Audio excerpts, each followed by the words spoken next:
మీ అన్నయ్య business trip మీద అదేదో బ్యాంకాక్ వెళ్ళాడు.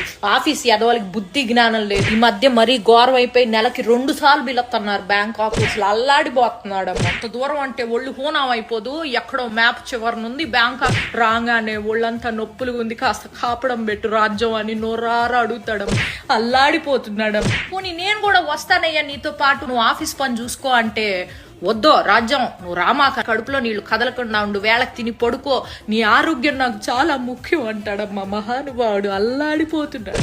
ఓ రోజైతే అర్ధరాత్రి పూట ఆఫీస్ నుంచి పూజ అనే అమ్మాయి ఫోన్ చేసి నువ్వు ఉన్న పళంగా రావాలి అర్జెంటుగా అని చెప్పేసేసరికి మనిషి ప్యాంటు చొక్కా వేసుకొని గబా గబా బయలుదేరిపోయాడమ్మా. తెల్లారొచ్చాక తెలిసింది ఆ పూజ అనే అమ్మాయి ఫోన్ చేయకపోతే ఉద్యోగం కాస్త ఊడిపోయేది. అల్లాడిపోతున్నాడమ్మా మనిషి. అసలు ఏమైంది తెలుసా, నేను పుట్టిన నుంచి వచ్చేటప్పటికి ఇంట్లో ఒక అమ్మాయి ఉంది. నన్ను ఎవరండి ఈవిడే అని అడిగేసేప్పటికి అర్బన్ క్లాప్ నుంచి పిలిపించాడంట నన్ను సర్ప్రైజ్ చేయడానికి, ఇల్లంతా క్లీన్ చేయించి. కాకపోతే నేను వచ్చేటప్పుడు మరి క్లీనింగ్ ఏమీ చేయలేదు, మరి టైం అయిపోయిందో ఏమో గానీ అల్లాడిపోతా ఉంటాడు ఎప్పుడు చూసినా. చింటూగాడి క్లాస్ టీచర్ తోటి 24 గంటలు ఫోన్ మాట్లాడుతూ ఉంటాడు. వాడికి ఎలా చదువు నేర్పించాలని చెప్పి సలహాలు ఇస్తా ఉంటాడంట. 1-2 సార్లు ఇంటికి కూడా వచ్చింది అనుకో. మన ఇంటి కింద లేదు 4 కాలేజీ అమ్మాయిలకి అద్దెకిచ్చాడు మీ అన్నయ్య. ఎందుకండి అంటే వయసులో